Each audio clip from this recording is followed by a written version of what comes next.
listening to the Power of Inspiration and Awakening Radio with Julia Griffin. To master a higher frequency for a new state of mind. Once you walked in a forest of splendor in which everything you did and everything you thought was aligned. It is possible at this time to begin to return to the old knowledge. Intuitive healer and manifester Julia Griffin is here to talk about this unique time in history when all sentient beings, animals, plants, trees, and the earth are intent on creating this change. The wolves awakened her to the most incredible light, which opened gifts and brought knowledge that she longs to share. You are creators, and you are born to be creators of beauty, possibility, and joy. Join Julia on a journey into a beautiful and magical world where amazing possibilities exist. Let us help open the door. The Power of Inspiration and Awakening with Julia Griffin starts right now.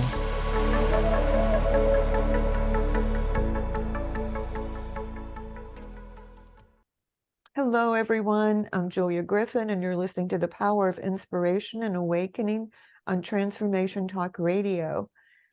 Stay with us for the next hour and let us help you experience a higher vibration and a new state of mind. For those of you who don't know me or know about me, I awakened with wolves.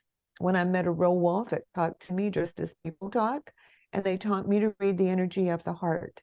So I can intuitively hear plants, animals, and people.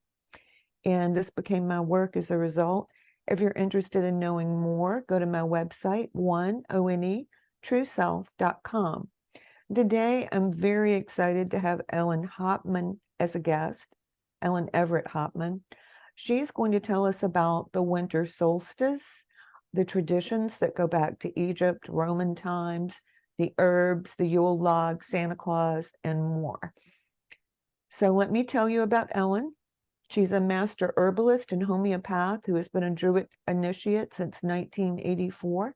She's the author of several books, including Secret Medicines from Your Garden, The Sacred Herbs of Samhain, and A Legacy of Druids.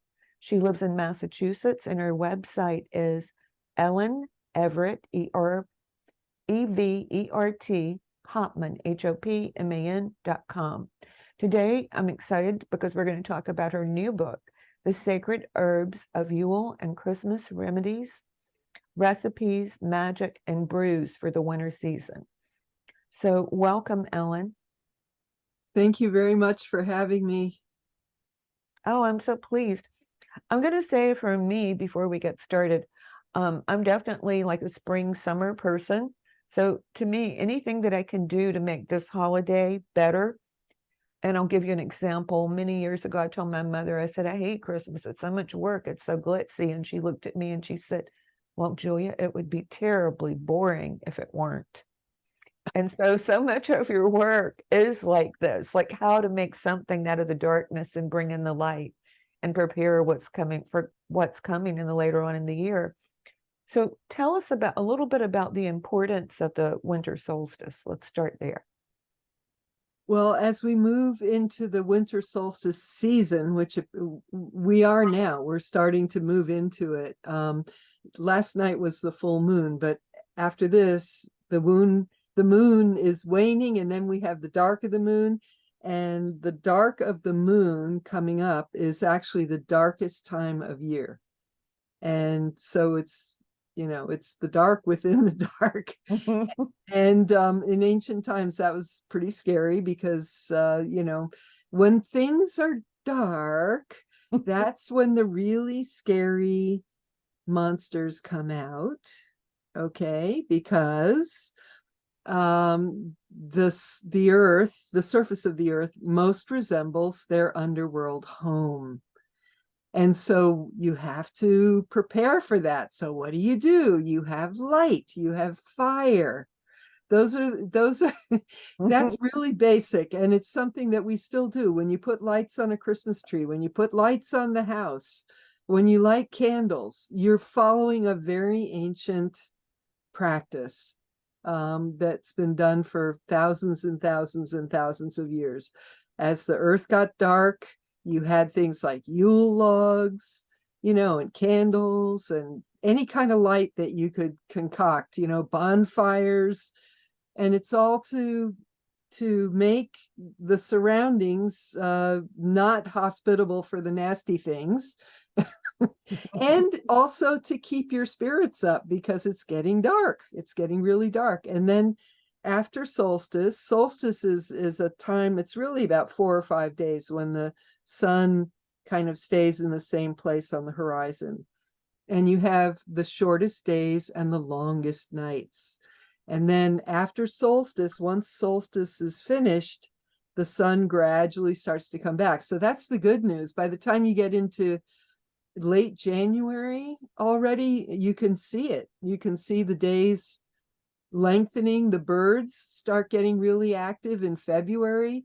If you pay attention, they start mating and making noise, and and it's all And the about trees change. The trees start to move differently as the light returns. They're no longer like stiff and frozen. Mhm. Yeah. And sap starts dripping. If you look at the maple trees in February, the sap actually explodes out of the bark, and then the squirrels eat the sap. But So, that's the good news. Just get through the dark, and then the sun comes back. so I guess these things about light, they were twofold. One was to make yourself feel better and have less darkness, but I assume it was also for protection from the things that were in the darkness. Right. As I said, there's scary things, and there's all kinds of traditions, like in Germanic traditions, Scandinavia, Germany, you have the wild hunt, which is this a group of spirits, the dead, and and other spirits that fly across the sky. So in the winter solstice season, if a big storm comes up and you have these clouds rushing across the sky, that's the wild hunt. Because Okay. that's when they come up. They come up from the underworld and they rush around. you know. Mhm. So So they also believed there were wild spirits. So what was the Egyptian tradition? Because I know you go all the way back to Egypt. You talk about Roman times. It's an mhm. immense amount of material in your book. Well, the oldest tradition that I could find a record of was the Egyptian solstice celebration, where they decorated the house with greenery. So in case you're wondering where that comes from, and they made fruitcake. So when you Pretty eat interesting. I fruitcake, had no idea that that went on for so long. yeah, that's where it started. So you can thank the Egyptians for that. And then they had a god, Horus, baby Horus, Right. who gets born at the winter solstice. Gets every year, baby Horus appears at the winter solstice, and he's part of the Holy Family, which is Isis, Osiris, and Horus. And that's a whole big thing if you want to look into it. But a lot of Christian dogma, like Day of Judgment, Holy Family, it all comes from the Egyptians. And that was the Holy Family and baby Horus who gets reborn. And then the Romans had a really fun time. They had something called Saturnalia in honor of the god Saturn, who is the god of the harvest. And again, it was around the winter solstice. And during the time of Saturnalia, slaves and their masters would trade places. So the slave would rule and the master would run around doing things for the slave. And it was all hilarious, I guess. And people would run through the street naked, and everybody would get really drunk, And I was So going to say, it sounds like they had something really good to drink. yeah. And well, they had lots of wine, of course. Mhm. And then that was the birthday of the god Mithras, who was a Persian deity of light, who gets born on December 25th. Does that sound familiar? It's in all philosophies. Yeah. And he was a Persian god, but he was a favorite of the Romans. They really liked Mithras, the god of light. He was also a god of justice and contracts and other things. So again, when the Christian church was putting itself together, because Christianity started out as a Jewish sect, right? And then it slowly, over 2,000 years, what they did was they kept appropriating pagan holidays. So the birthday of Mithras becomes the birthday of Jesus, And there's no evidence that Jesus was born on December, what, 24th or 25th? There's no 25th. evidence. Yeah, and a lot of biblical scholars believe because of the position of the stars, he was actually born in August. Right. But he was put in the story, just like when Christianity went into the Druid religion in England, they took all the holidays that they were already using and then put Christianity on top of the holidays. They changed it to mix up with that. Well, they did that everywhere. They did that in Yeah. South America. They did that all over Europe.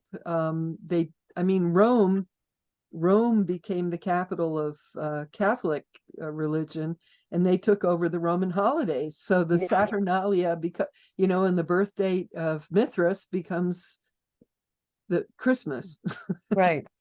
I'm familiar. Yeah, but that was a policy. It was an actual written, deliberate policy that one of the popes, I forget which one is, I think it's in the book.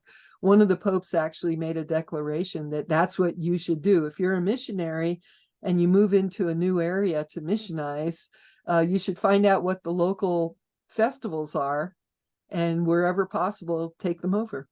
And Right. they took over the holy wells, and they took over the holy sites, and they plopped churches down on top of previously holy sites for pagans, I guess it was a good way to get people to convert. Yeah, because people were used to going to those places, and they were used to celebrating at certain times of year. So you just took the already existing customs and melded it into Christianity. That's what they Mhm. did. Right. So in other words, what we're saying is all the things that we're celebrating are essentially worldwide and very ancient for us in our timeline.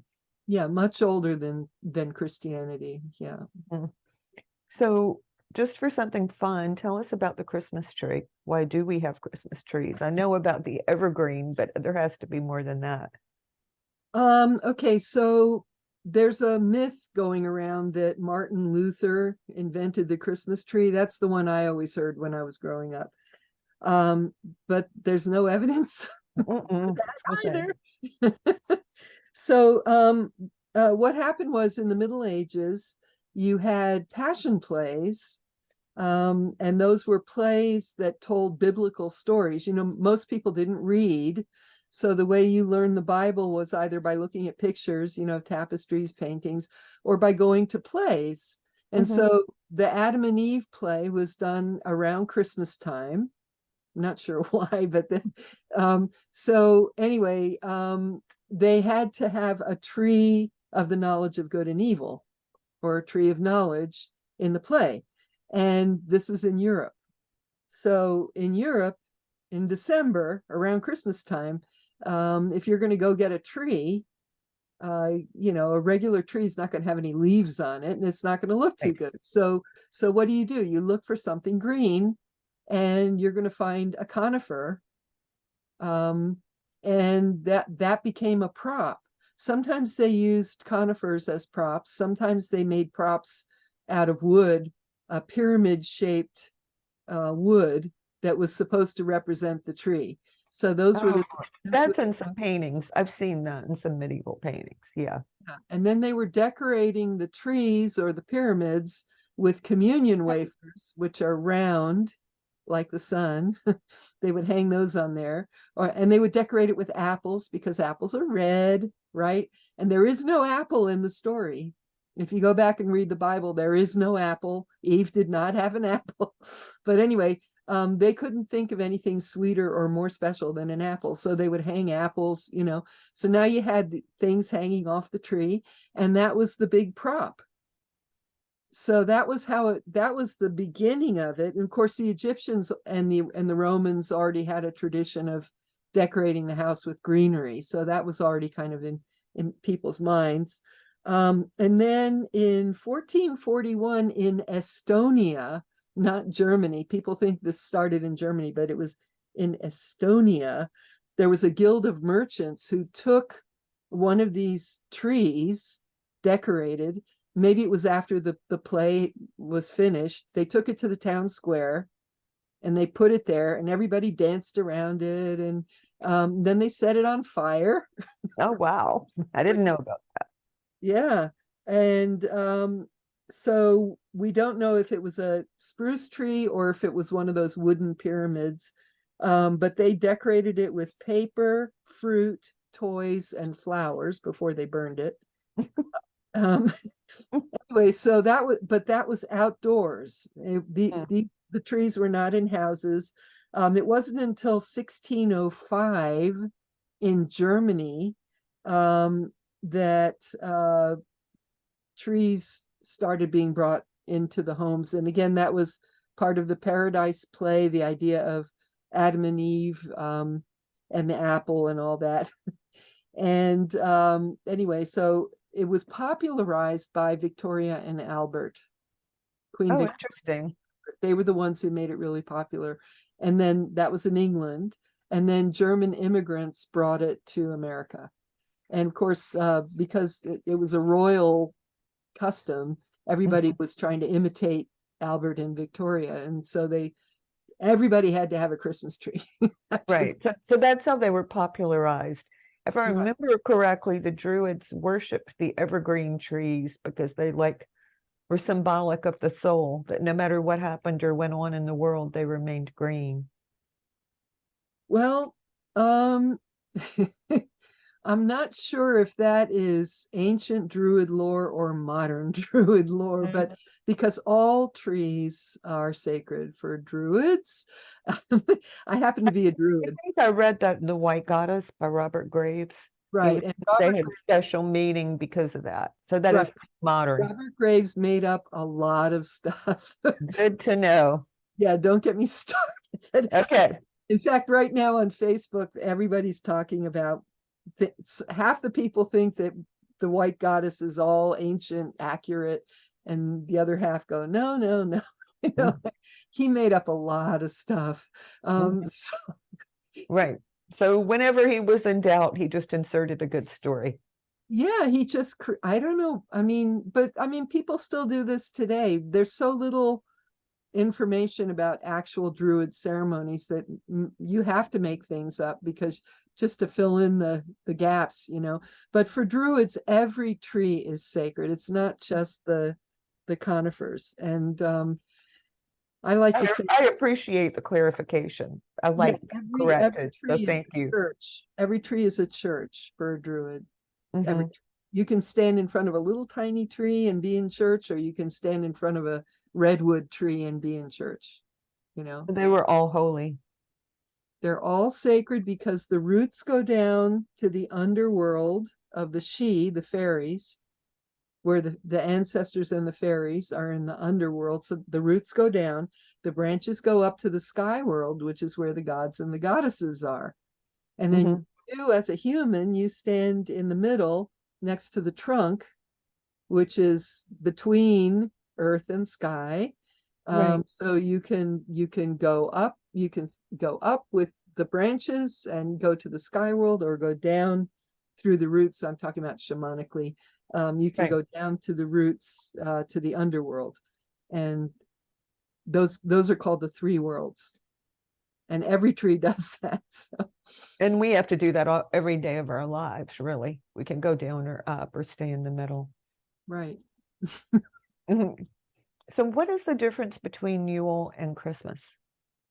Well, Christmas is the Christ Mass. And again, Christmas or Christ Mass is the Christian observance. Yule is the pagan observance, basically. Excuse me. But they're both sort of put together nowadays, I would think. Well, yeah. Not for pagans. Pagans don't think of Christmas as the same as Yule. Because Yule is more about the fires and the Yule logs and the solstice and the sun coming back and all that. That's, and the deities, and it's more about the things that have meaning as opposed to just a holiday to celebrate Christ's birth and have presents. Well, for Christians, I think the Christmas has a lot of meaning. I do too. I love Christmas. Yeah, and Hanukkah for Jewish people. And it's interesting that Hanukkah starts at the dark of the moon again, at the darkest moon, at the darkest time of year. And then you start lighting the candles. And what are you doing? You're same thing. You're bringing back the light. And again, Hanukkah, they have all these stories associated with it, with about the Maccabees and the oil lamp that didn't go out and all that. But it has to be much older than that, much older, because it's all about bringing back the light, which is what, all the traditions seem to be doing that. Right. It's fascinating, isn't it? Yeah. Well, tell us where Santa Claus came from. I know from my reading, and again, you may need to correct me, Santa Claus was like, he ruled merchants and goodwill and things like that. The energy that he ruled. Well, there was Saint Nicholas. That's probably who I'm thinking of. Yeah, he was a real person. He was a bishop, and he was unusual in that he was giving away his money and taking care of people, which didn't always happen. Yeah. A lot of the time it went the other way. Yeah. So when Nicholas heard about some really poor girls that needed a dowry, for example, he would give money to the parents, and he just liked to give gifts to people. And so he became Saint Nicholas, and he's kind of a symbol of charity. And the red and white Santa Claus that we think of was invented, I think, it's either by Coca-Cola. Yeah, it must have been Coca-Cola. The Coca-Cola company came up with that, because he was never red and white like that until they came up with that. But he's a spirit. I mean, he's a real spirit. And the idea that he comes down the chimney, that's a very ancient idea, because that's why you have to have a Yule log. The Yule log is supposed to burn continuously for 12 days. Why? Because when your house is all locked up in the wintertime to keep the cold out, the only two places where something can come in is down the chimney or in the keyhole.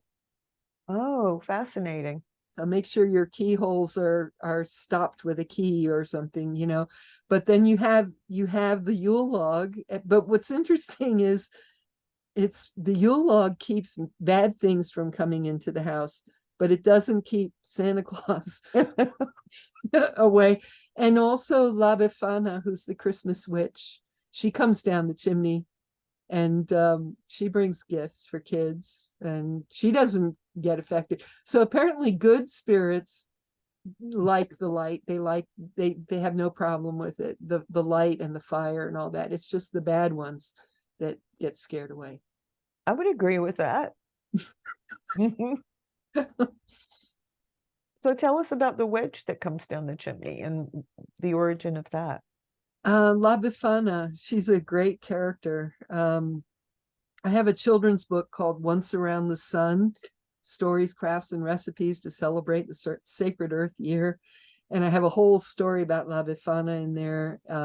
She rides a broom. So I have a story about her. I have La Befana cake with a recipe, and then I have instructions for making a besom, which is a traditional witch's broom.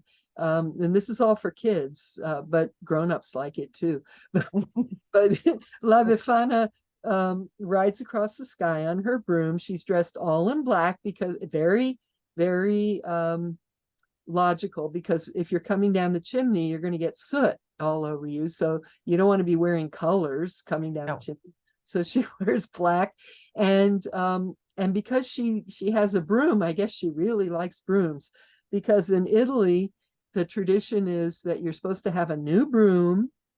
And she comes around Epiphany, which is January 5th. But you put your new broom next to the hearth, next to the fireplace. And then she comes down and she enters the home, and she blesses the new broom.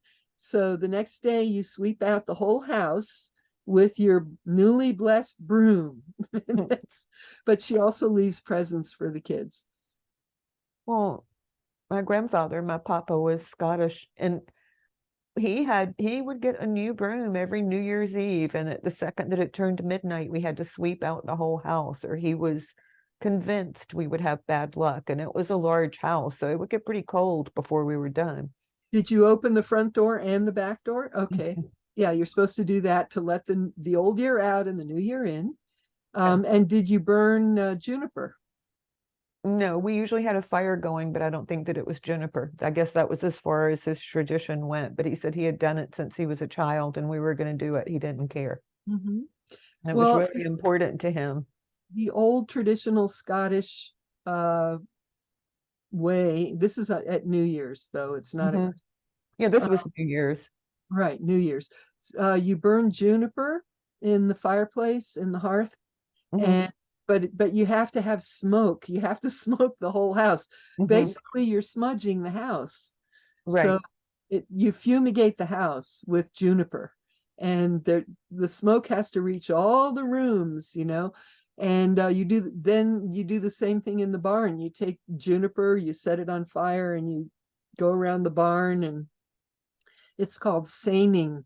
Seining is purification. Mhm. Purification by fire. That's so interesting because you're the first person who had any explanation as to what he was doing. My grandmother would shake her head and she said, well, he just might as well do it as fast as we can. I can't change his mind. Oh, he was doing the right thing. Yeah.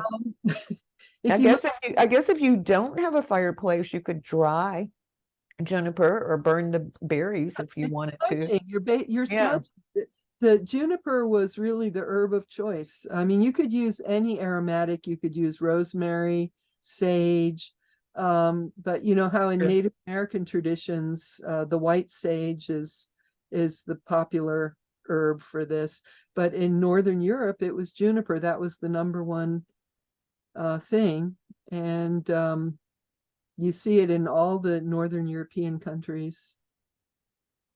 It's so interesting how all these things have come together. It's like they're sandwiched, but if you look at the layers, they all make sense. Yeah. Well, we've been doing the same thing for thousands of years, Yeah, and I was just thinking, I think people really underestimate the power of children and their energy. But just think about making children happy for an entire nation or part of a nation, how much positive energy that is in a time of darkness. Mhm. Not just children. I mean, Everyone. everyone. That's Yeah. why we eat lots of food.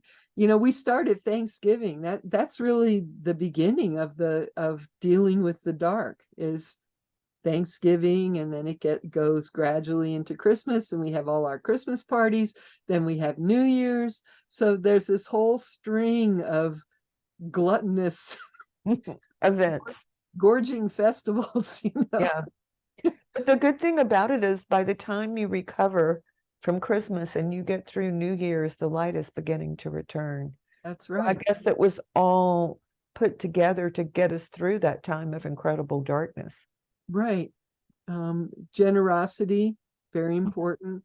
Let the community know that you're going to help, that you're not going to withhold food in the Right. dark, in the cold. You're going to be there. You're willing to feed people. Same thing at Halloween. Actually, it starts with Halloween.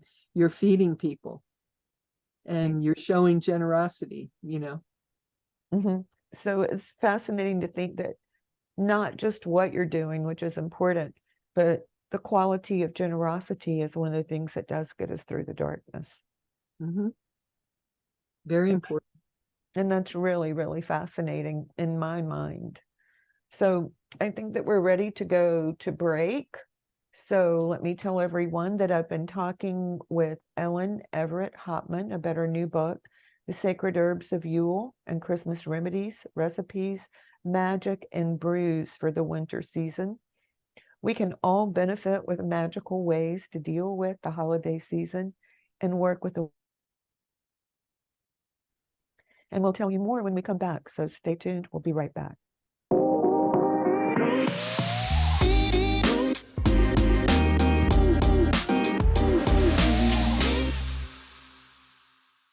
Welcome back, everyone. I'm Julia Griffin at OneTrueSelf.com. That's onetrueself.com. I'm talking with Ellen Everett Hopman about her new book, The Sacred Herbs of Yule and Christmas Remedies, Recipes, Magic, and Brews for the Winter Season. In this segment, we're going to talk about some of the herbs and the energy that they bring in. And we may talk about divination for Yule as well. So stay tuned. It's interesting. You can get these herbs and plants and change the energy of your home very quickly. So Ellen, why don't you tell us about that? The herbs that go in the house. So there are certain classic plants like holly and pine, things like that, that we associate with Christmas. And there's a reason why.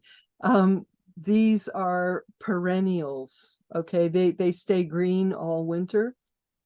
And in ancient times, the thinking was that a plant that knew how to stay green all winter obviously had a lot of wisdom, because this plant could withstand the heat of summer. It did fine in summer. It could also withstand the cold of winter. So it had persistence, it had wisdom, it had magic, it had power, it had strength. These are qualities that you bring into the home by having these plants in the home, and by hanging them on the door, or putting them over the door, so that everybody walking through, coming and going, gets the energy of the plant. So I'll just go through specific ancient customs pertaining to these plants. For example, holly. I talked about Saturnalia before, but when the Romans gave each other gifts, which they did at Saturnalia, which is basically around the winter solstice, they would wrap the gift in cloth. They didn't have wrapping paper, and ribbons, and then they would tuck a little piece of holly under the ribbon. They would decorate each gift with holly. And holly it's one of these plants that stays green, but it's also a very protective plant because it's a warrior plant. If you take holly leaves and you hold them in your hand, they're going to prick you. Okay. And the berries look like drops of blood. And in Scottish tradition, every clan had a sacred plant, but I can't remember which clan it was, but at least one of them had the holly, and you put that in your cap when you go into battle, because it's a warrior plant. And what it would do is it would prevent evil spirits or ill-intentioned fairies from coming into the house, because not all fairies are nice. A lot of them don't like people, and who can blame them because of the way we act, So that's the holly. And then ivy, I had mentioned that baby Horus gets born at the winter solstice in Egypt, and ivy was something that they would decorate the house with. But in England, in Victorian times, the holly and the ivy, symbolized feminine energy, and holly symbolized masculine energy.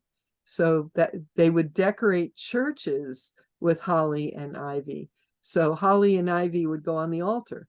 They also put mistletoe in the churches, but that's an old Druidic thing. Anyway, mistletoe, the only Druid ritual that we actually have written down. If anybody tells you that they know a Druid ritual and it's not this one, they're fibbing. Thank you. Because the only one that we have written down is, and it was written down by Pliny, who was a Roman naturalist and historian. But the Druids would dress in white, and that was probably the only time they dressed in white, because if you've ever tried wearing white robes and you're traipsing around in the woods, they look pretty awful pretty quick. So they would wear white, and probably because the mistletoe has white berries. So to honor the mistletoe, you wear white. And one Druid climbs up the oak tree, because you look for mistletoe growing on oak. Mistletoe grows on lots of trees, but when you find it growing on oak, it's a big deal. And one Druid would climb the tree, and with a golden sickle, which couldn't have been gold because that's too soft, it was probably bronze, um, would cut down the mistletoe. And then another druid would be standing under the tree holding a cloth, a white cloth, and the mistletoe falls on the cloth. It's not allowed to touch the ground. It can only fall in the cloth. It was done. This was done on the 6th night of the moon. So what does that mean? It's the 6th night after the first appearance of the moon. So after the dark of the moon, you wait 6 nights, and then they would sacrifice 2 white oxen, Wow. which is a very big deal. Yeah. They had to be white. And so why? So you ask yourself, why? What's the big deal? Well, it turns out, I mean, I'm an herbalist. Okay. I've been studying this for a long time. And I actually have a book, this one, Druid's Herbal for the Sacred Earth Year, where I have an entire chapter on mistletoe, just on mistletoe. Mistletoe has amazing herbal properties. The Viscum album, which is a European mistletoe. It's not the stuff that grows here in America. It's European mistletoe. The American one is pretty poisonous. Mm-hmm. The European one, you can use the stems and the leaves, not the berries. Okay. And it's a cancer treatment. And there's even, there's a medicine called Iscador, which comes from mistletoe growing on oak. And it turns out that, I mean, mistletoe grows on apple trees, it grows on poplars, but when it's found growing on oak, it has the most potent anti-tumor properties. And I think that the Druids knew exactly what they were doing, because they used baths. You know, they didn't have needles to inject stuff into your bloodstream, but they would put people in herbal baths. And yew was one of the ones that they used. And in modern times, yew is a medicine. It's for breast cancer. And I think they knew exactly what they were doing. And the same thing with mistletoe. I'm pretty sure that's what was going on. But I mean, I went to Ireland. I've been there several times, but one time I went and I met some Druids, and none of this is written down, but they just said, oh yeah, the Druids would bathe people in baths of yew and bring them back to life. And so I thought about that. Why would they be bathing people in baths of yew? Well, yew is a cancer medicine, and your skin would take it in if it was a hot bath. So I'm going to interrupt for a second, because people may be wondering, well, how would you get all this from a bath? With the average bath here in the United States, you absorb a pint of the water and whatever is in it. If you're in the tub for, I think it's 10 to 15 minutes. That's a lot. Yeah. So anyway, in the book, The Druid's Herbal for the Sacred Earth Year, I talk about that. So then another one is boxwood. Maybe not quite as common, but some people actually make Christmas trees out of boxwood. Anyway, it's another evergreen tree, all the evergreens are called trees of immortality, because they don't die in the winter, they stay green. And boxwood has very tightly packed leaves. So it symbolizes abundance, fertility, again, persistence, strength. In ancient Roman times, the emperors, people that really had money, they would make a hedge of boxwood around the property, just as a protective device. It's magical protection. Then another one is bayberry, bayberry candles, bayberry oil. Bayberry candles, you can make them from the berries. If you simmer the berries, they release wax, and you can collect the wax, but you need a lot of bayberries but that scent, that aromatic scent, is very purifying to the home. And if you make a bayberry candle, you're supposed to burn it all the way down. You don't just burn it a little bit and then blow it out. It has to burn all the way to the socket. And you can do that on Christmas Eve or New Year's Eve, and that brings luck and abundance into the home. Cranberries. We start eating cranberries at Thanksgiving, but cranberries can be strung and put on the Christmas tree, but cranberries are also eaten. They are red, which is fire and blood, life and hope and warmth. That's what they bring. Poinsettia. People give gifts of poinsettia, or they decorate the home with poinsettia, which is native to Mexico, was a sacred plant of the Aztecs. And in the 17th century, the Franciscan monks, the missionaries that went down there to convert people, they recognized that it was a sacred plant of the Aztecs. So they said, well, let's have a Christmas procession, or let's decorate the church. So they carried the plants in the procession, and then they took them to the church and they decorated the church. And and that, again, that's another example of taking an ancient indigenous practice and weaving it into the Christian story. It's really fascinating. Yeah. So I understand, I'm looking at some of the notes and questions, but so now we understand why red and green are associated with Yule. What about white and gold? Well, white is a very interesting color. It's snow, for Northern Europeans, but it's also a color of death. Because when you think of, at Halloween, when you see pictures of ghosts, right? Right. They're white. Why are they white? Because the winding shroud, I don't even know. I don't think people even do that anymore, but we still think of ghosts as white because the winding shroud is white. So at this time, when the weather is getting really cold and the snow is coming and a lot of things die, the trees look like they're dead, even though they're not. The plants die back. They do come back in the spring, but everything seems to be dying. So white is about purification, the purification of snow, which starts the whole cycle over again. But it's also about death. And so that's happening this time of year. And gold is the stars. When the leaves fall off the trees, now you can look up in the sky and you can see the stars in a way that you couldn't in the summer, unless you were in the middle of a big field.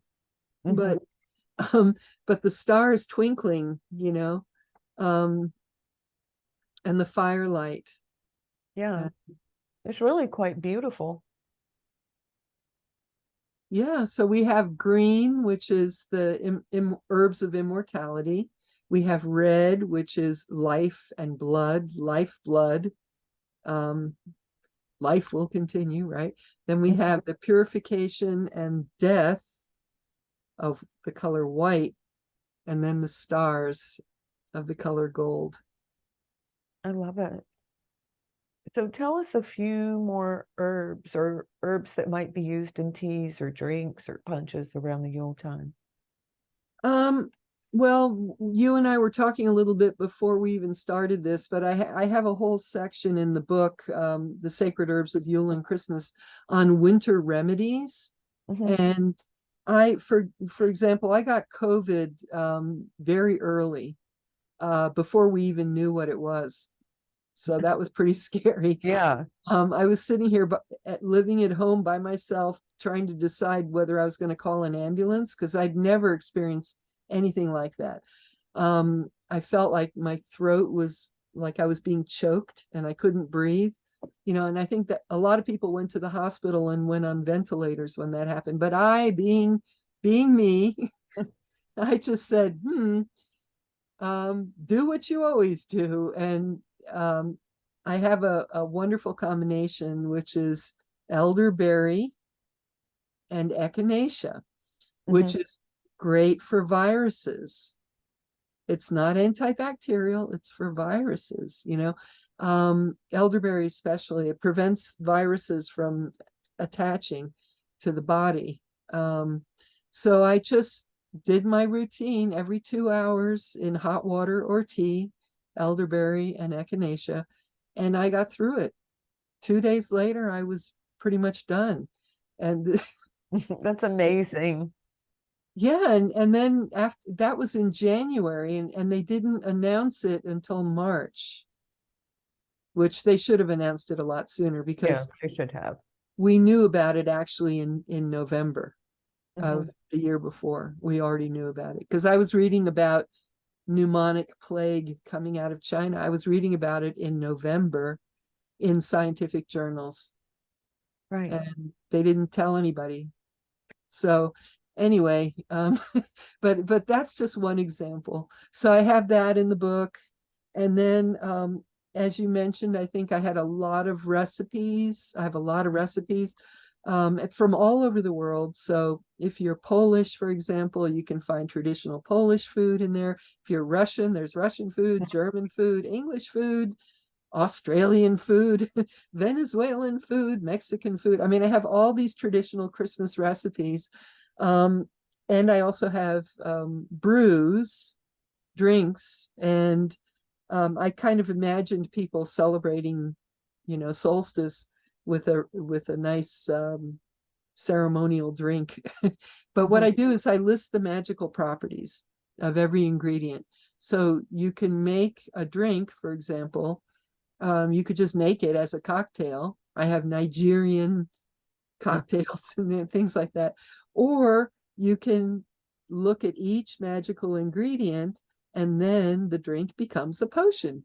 So so And I you guess you could make a wish and ask for all those things to be activated. exactly. And I talk about chanting, which is just a rhyme describing what you're asking for. It could be health, it could be happiness, it could be healing, whatever it is you're asking for, make a little chant. And while you're making the brew, you stir it, clockwise, and you chant, and you hold the magical properties in your mind. And that's a potion. I do want to say something though about your herbal information. It is some of the best researched information I have ever seen about herbs. She gives you cautions that no one else does. She must have every single possible way of using these herbs and tells you why it works. It is incredibly thorough. If you're interested at all in herbs, I really would say buy this book and read about it. Yeah, I actually have 3 books now.